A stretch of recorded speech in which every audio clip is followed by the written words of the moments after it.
You want to claim this now in front of everyone. Her voice was like flint. I'm not leaving until you do, he shot back, clutching the folder tighter. A fluorescent bulb flickered above, casting long shadows on the boardroom table. You never should have touched it, she hissed, fingers drumming on the arm of her chair. What do you think you found? The low hum of the air conditioner made every word echo. He stared at her, jaw tense. You already know. A bead of sweat trailed down his temple. His son shifted uneasily behind him, glancing back at the glass door. All of it's in this report. He slid a page across the polished table. Her hand hovered in the air, uncertain for the first time. That's not yours, she snapped. It hasn't been yours in a long time, he replied, voice steady, almost cold. You're not walking away from this, she said flatly, eyes flashing. He didn't flinch. I'm not the one who needs to. The clock on the wall ticked. Time teetered on the edge. Before any of this, before the confrontation, it all began with a knock on the RV door 3 weeks earlier. The knock rattled the thin pressed metal door of the Winnebago, somewhere on the edge of Dust Devil RV Park near Lordsburg, New Mexico. Wade's heart went tight in his chest. He jerked awake, his youngest, Paisley, already stirring next to him on the short bench seat. Around them, the last of their belongings, shoved into duffel bags, tools loosely strapped to milk crates, looked even more meager under the hard dawn sun leaking through cracked blinds. Dad, is it them again? Paisley's voice was hushed and hopeful, but there was a tremor behind it. Wade shushed her, pulling on jeans, wishing for the 1000th time that he could shield her and her brother from the gnawing anxiety that came with never knowing if you were about to be thrown out. He yanked the door open. Hector, the park manager, stood with the same clipboard and apologetic look he'd worn twice before. Wade, I hate to do this, man. You're 3 weeks back and you know. Hector's voice was always soft, as if disappointed with gravity itself. I know, Wade replied, staring down at his bare feet scraping concrete. Just a couple more days. Hector shook his head, thumbed at the notice to vacate stamped on the top sheet. I got folks with cash waiting. Rules are rules. From behind Wade, a steel-toed boot scraped. Elijah, 12 and trying to act 15, glared down at the eviction notice. There's a check coming, some will. Dad always finds something. His voice cracked, but he wouldn't back away. Wade put a hand on Elijah's shoulder. We'll have it by Thursday, I promise. The words came out dry as dust. He didn't believe them either, but he had to for their sake. Hector just gave a slow, resigned nod. I'll give you 48 hours, that's all the leash I can spare. Right then the old prepaid cell, screen spiderwebbed, battery held in place by a rubber band, buzzed on the counter. Wade snatched it up. Unknown number. The woman's voice on the other end sounded like legal pads and steely resolve. Mr. Garrison, this is the probate court for Hidalgo County. You are listed as an heir of record in the estate of Ida Sims. There is a chest that must be claimed or it returns to county property. He blinked, throat dry, as Paisley leaned in close. A chest, Elijah mouthed behind her. I'm sorry, did you say chest? Wade stammered.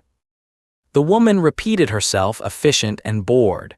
You have 14 days. The item is in the yard of 2321 San Feliz, north of the village.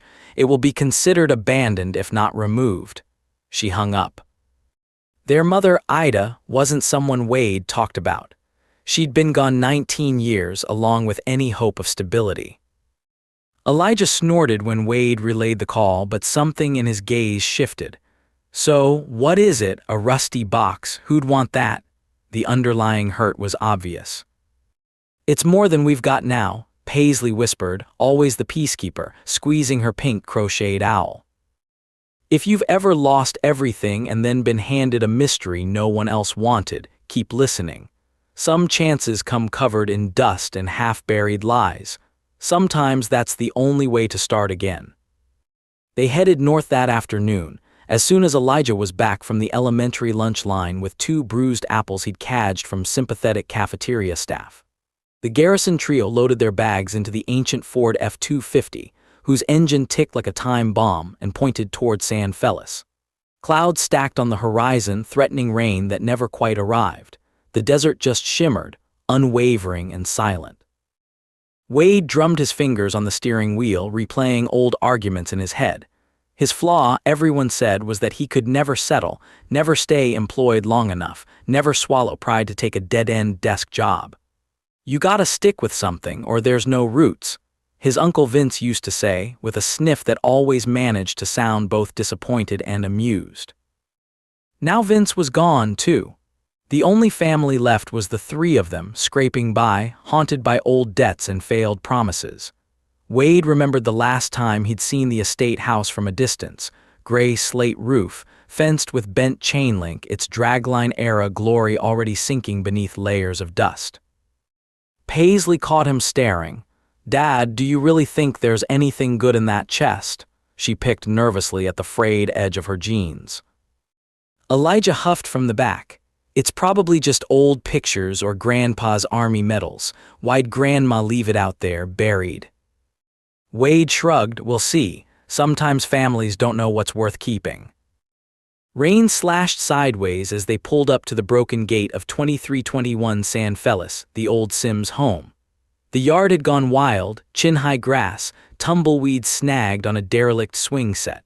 Elijah hopped out, boots crunching on gravel, and went to work with a garden fork borrowed from the RV park's share shed. As they dug, Paisley found the corner of a rotted chest, paint long faded. Elijah kicked the lid. "Here lies nothing," he muttered. But when Wade knelt to lift it, a glint caught his eye. Under the warped bottom panel, a long iron key, heavy and cold. Taped to it, a faded scrap of paper. "Time reveals what's hidden. The answer swings with the hours." Paisley read it aloud, frowning. "Is it a riddle?" she asked. "The answer swings with the hours," Wade repeated. He looked up at the porch, where the remnants of a once-elegant grandfather clock leaned, oak mottled with water stains. The pendulum no longer moved. "Let's check the clock," Elijah said, voice rising with cautious excitement. Inside, the air churned with dust and old wood polish.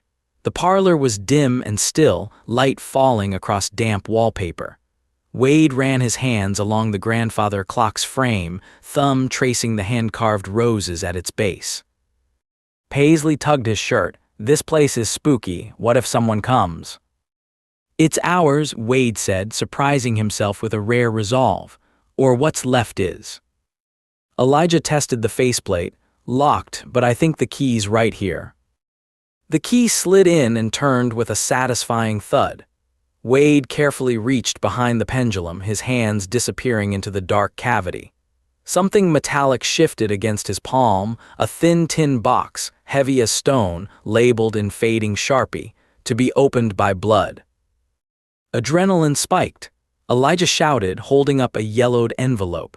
Paisley grinned in spite of the dust rimming her eyes. Wade pried open the tin.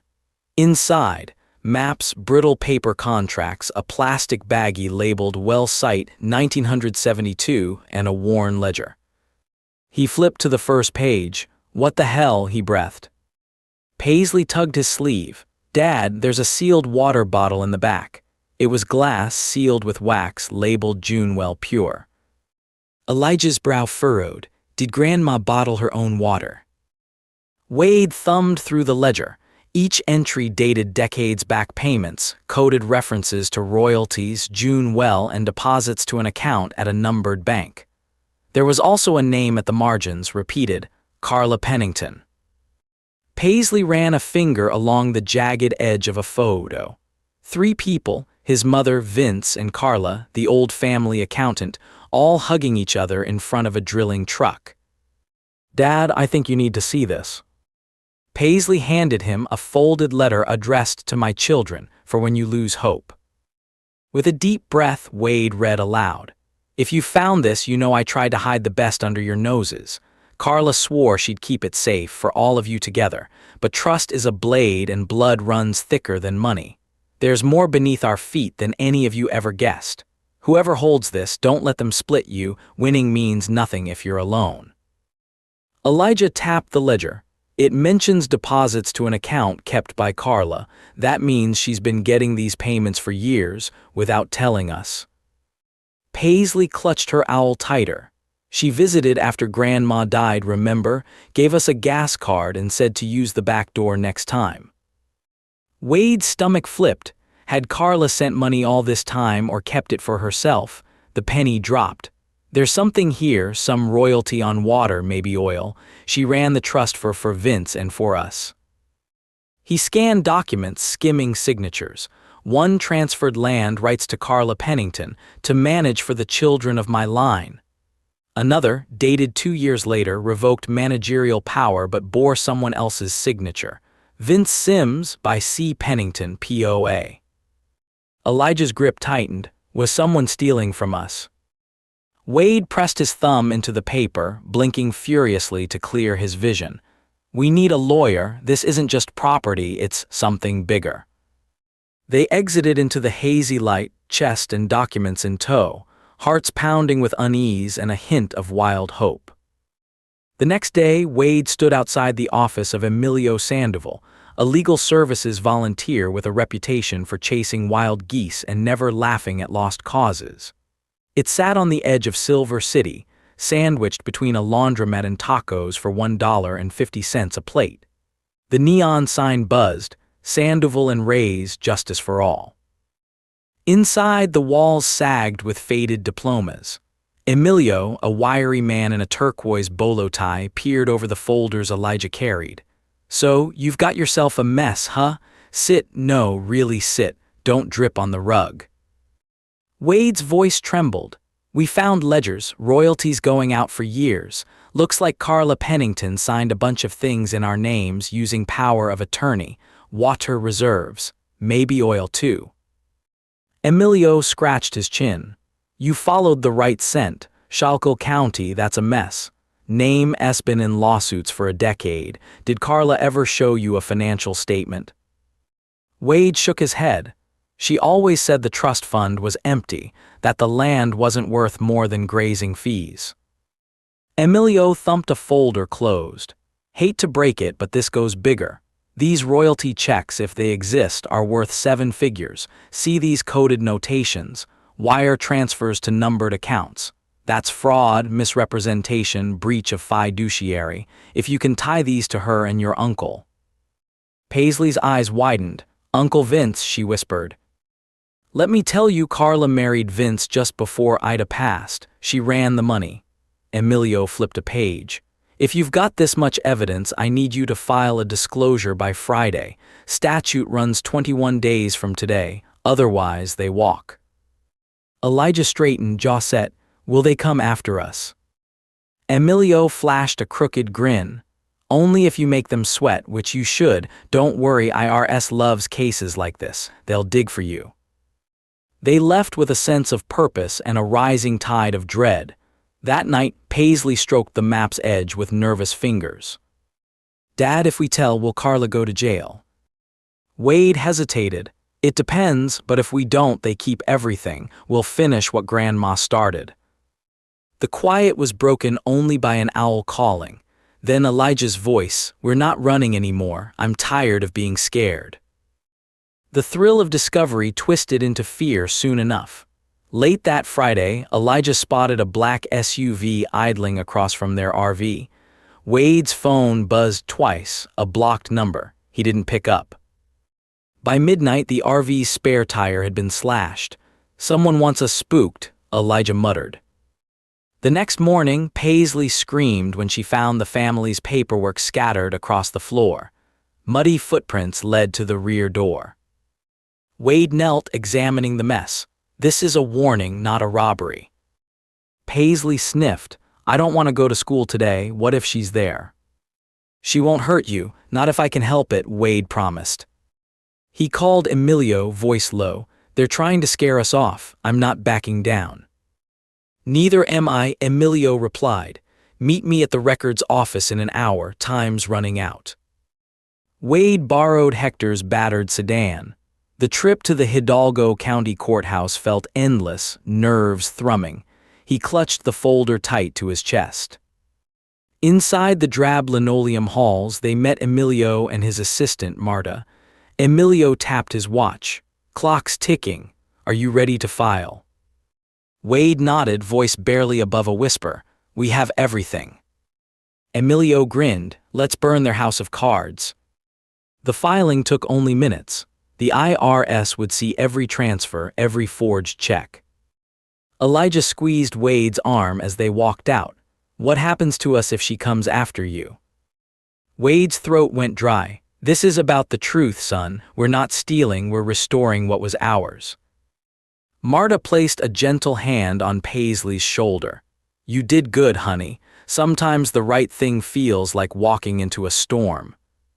Elijah's voice was grim. I want to see her face when she's caught. That night all three slept fitfully, clutching the battered ledger, their single hope. 3 days later, Emilio called. Get over here, now something big broke. They rushed to the community center, where Emilio had set up an impromptu war room. Folders and clattering laptops covered every table. Marta's sleeves rolled high beckoned them over.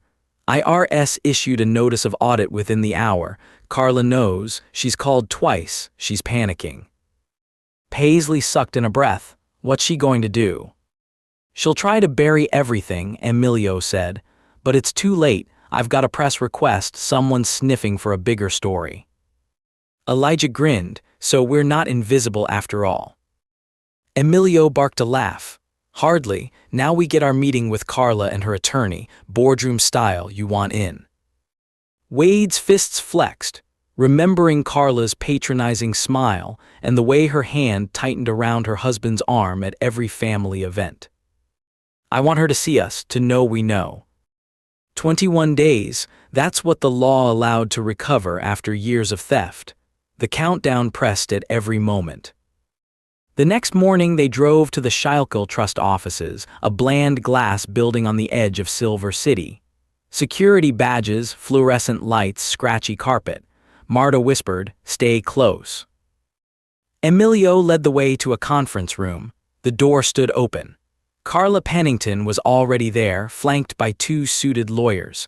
Her white blouse pristine, hair pulled into a silver knot, eyes cold and assessing.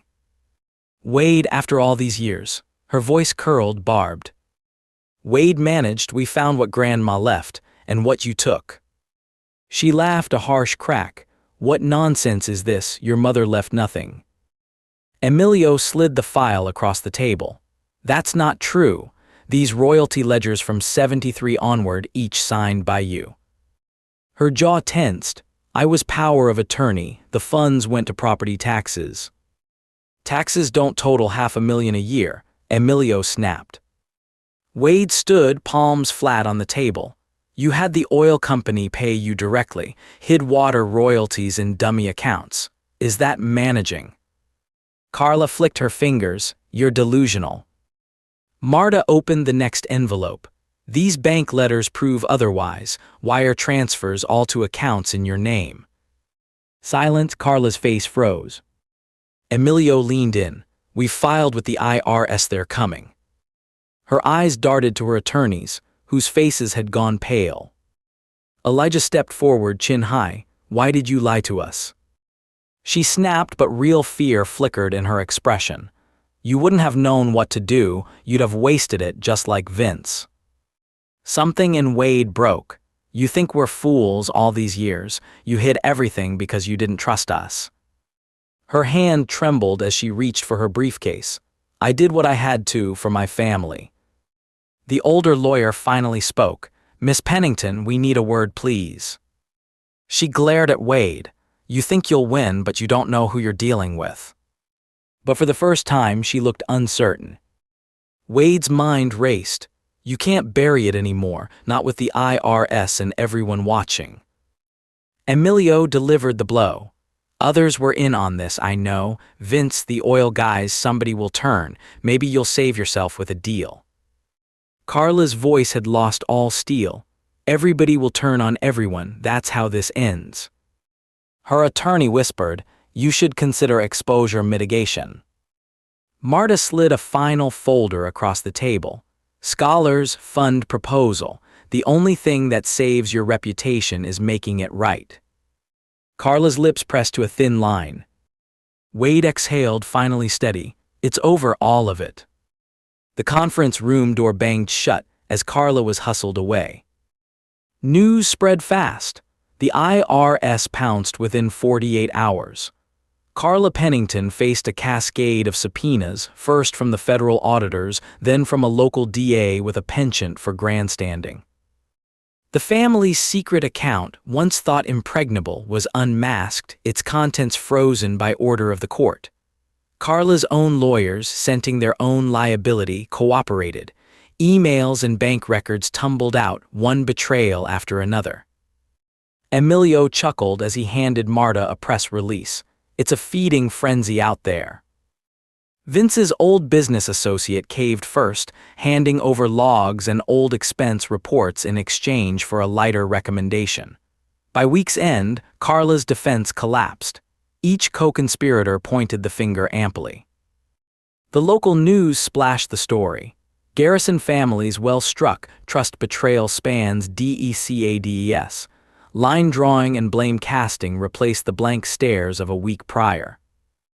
In the muggy back offices of the county courthouse, Wade signed off on a settlement for the remaining funds to seed the Ida Sims Scholarship, in memory of the woman who'd buried both treasure and heartache. The Garrison RV now sat at the front of the park, paid up for the year. At dusk, Elijah balanced on the wrought iron porch rail, watching as a new well-drilling team inspected the edge of the Sims land. Paisley sat cross-legged, posting about the scholarship's first award on a borrowed laptop. Emilio, shoulders uncharacteristically relaxed, laughed as he read the latest update. Not bad. You took down a whole nest without firing a shot. Wade nodded, the weight on his chest finally lifting. Guess building roots cost more than I thought. Paisley pulled him down beside her. We didn't win because of the money. No, he agreed. We won because the truth matters, even when no one else sees it. Elijah grinned. We're not running anymore. Not now, not ever. For every secret buried in cracked earth, there are hands willing to dig, hearts brave enough to expose the silence.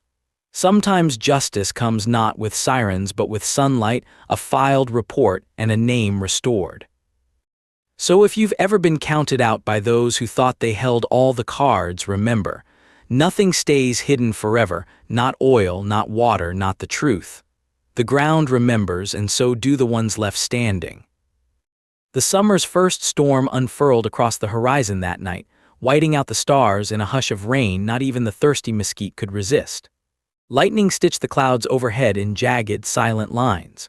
Wade stood in the RV doorframe, watching his children sleep amid their patched sleeping bags, Elijah's arm thrown protectively over the battered ledger, Paisley curled around her mauve crocheted owl. He watched every rise of their breath, feeling the corners of the world for once pressed gently against his back.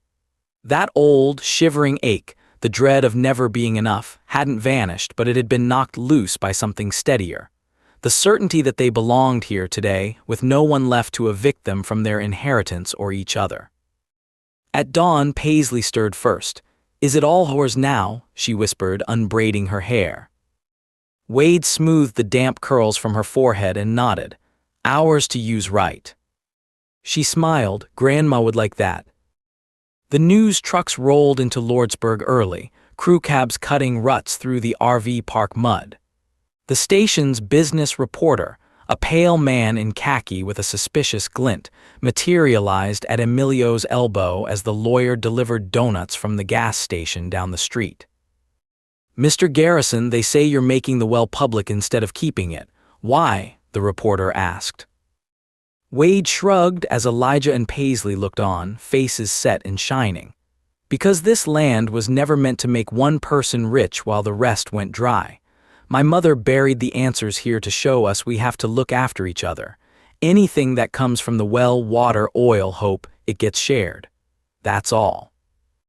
Paisley squeezed his hand and Elijah looked him straight in the eyes, grinning for the first time in weeks.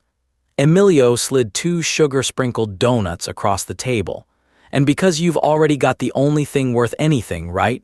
The lawyer asked, eyes twinkling. Yeah, Wade agreed, family, and maybe a second chance. Half an hour later, Hector from the RV park walked up, hat squashed tight in both hands.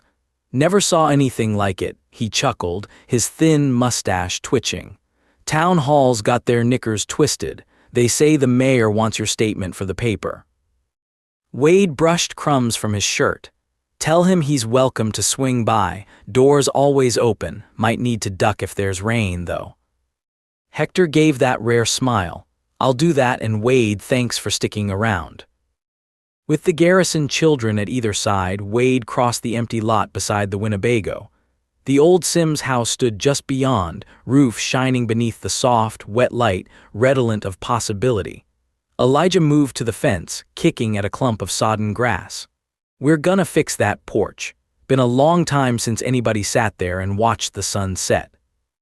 Wade wrapped an arm around his son's shoulders. First we tear out the dry rot and haul away what's broken, then we start new. Elijah nodded, like starting over, only it's still ours. Paisley looked up from the mud, triumphant as she hoisted a limp dandelion.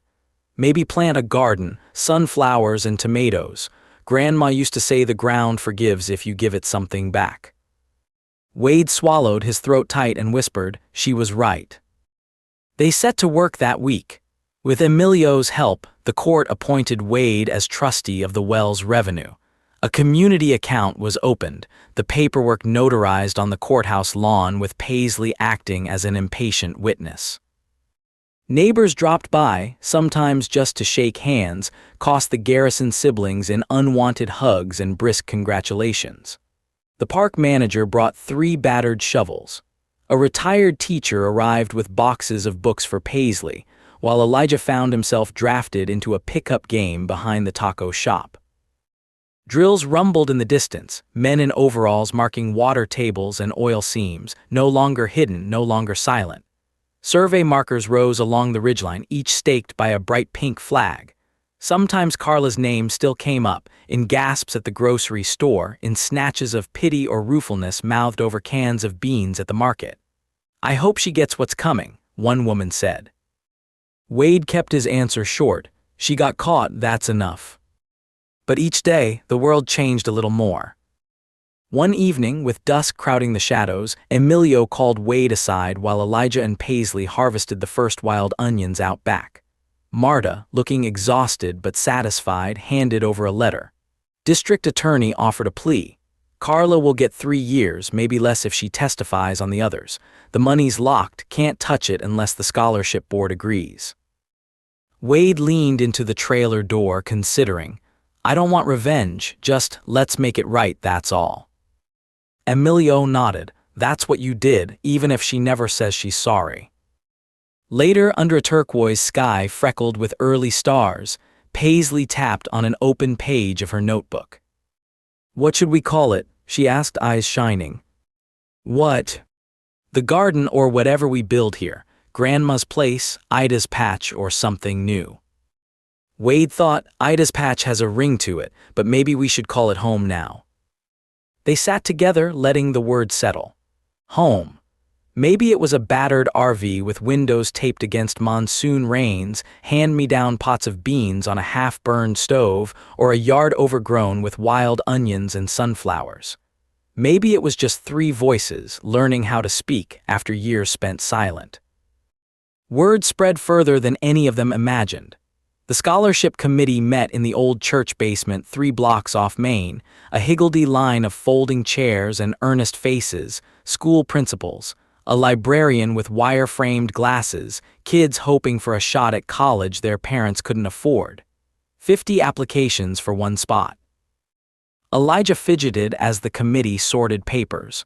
Feels weird, like they're looking at us instead of the awards. Paisley bumped him. Let them. Grandma wanted it for kids like us, that's what matters. Tough though, can't help everyone, Wade murmured. Emilio stood up, voice ringing through the tiled room. We can do a lot if we remember why the well was hidden in the first place. Secrets only have power if we let them. We're here to build, not to hoard. Paisley's grin lit up the room. One afternoon, as cotton clouds puffed across a cobalt sky, a battered sedan pulled up to the RV. Hector stepped out, clutching an envelope. Got something for you, certified, says Schuylkill County on the label. Wade tore it open, heart hammering.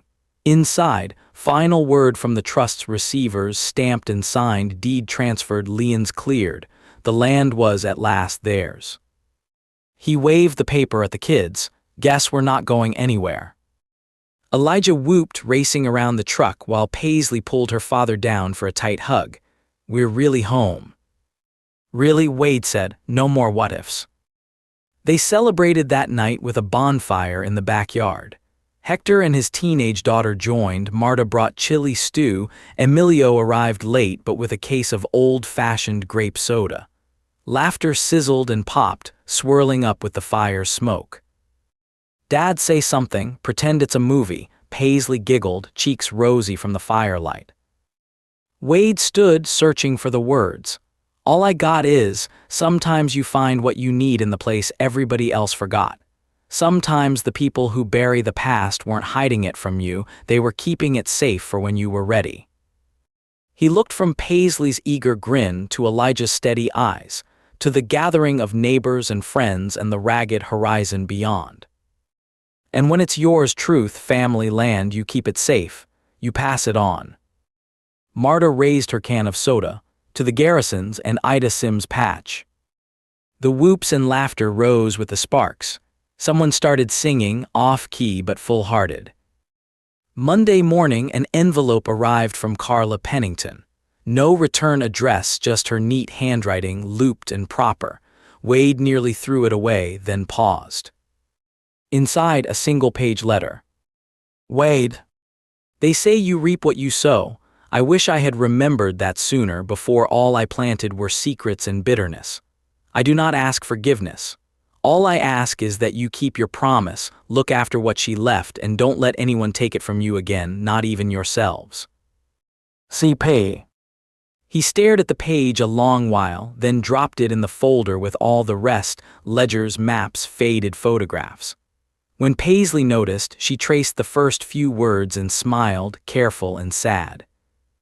It takes more strength to try again than to keep hiding, Daddy.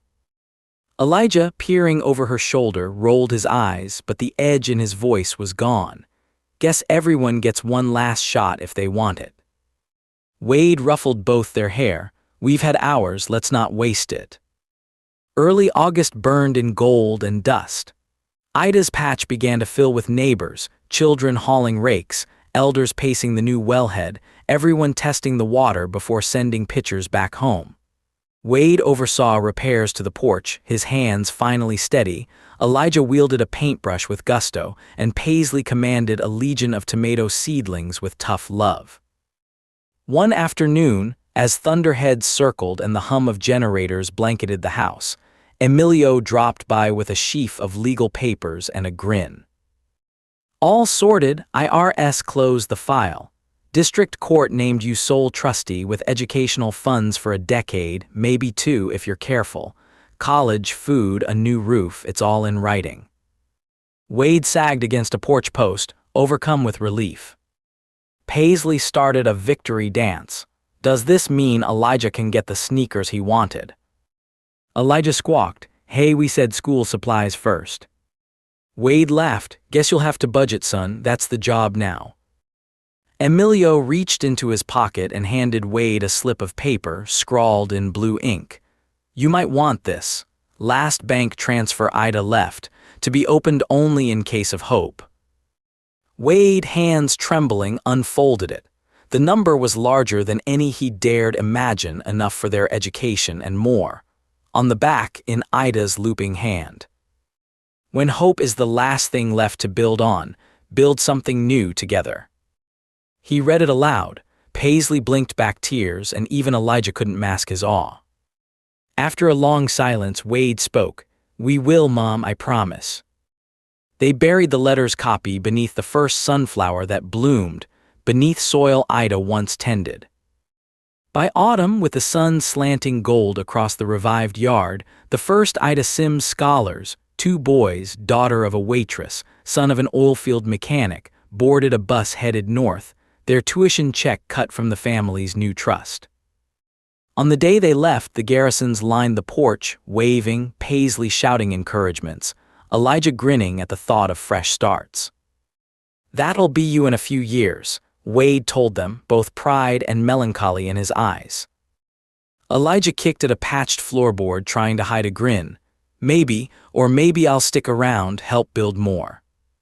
Wade squeezed his hand. Whatever you want, in the open this time. They spent that afternoon together under a sky brushed by wind. Elijah fixed the last slat on the porch. Paisley compiled a wish list for next year's patch. Wade watched, heart finally quiet, as the old ghosts faded, driven off by laughter and sun. As dusk lengthened, Wade knelt beside the wildflowers and spoke aloud, to the empty air, to Ida, to Vince, memories both painful and dear. We made it through, Ma. Maybe you were right to hide it. Maybe this was the only way. Paisley knelt beside him. Dad. He turned, she plucked a stray weed, and when she smiled, it was Ida's smile in miniature. Can we stay? I like it here. Wade nodded, voice rough. We're not going anywhere. From the porch, Elijah called, dinner. I made chili and, whatever this is. It was the unmistakable scent of something burnt, but it carried a sweetness Wade wouldn't have traded for all the trust's riches. They gathered 3 survivors, 3 inheritors, at a chipped kitchen table beneath a patched roof, held up by hope, hard-won and fiercely kept. As lightning sparked again along the horizon, a summer promise in fading thunder, Wade looked at his family and saw, for the first time in years, not loss but light, surging, renewing, ceding nothing to the dark except memory and forgiveness. And as night slipped soft across Ida's patch, the well whispered below, clean water rising, a future refilled. The Garrisons were home, the land remembered, and so did they.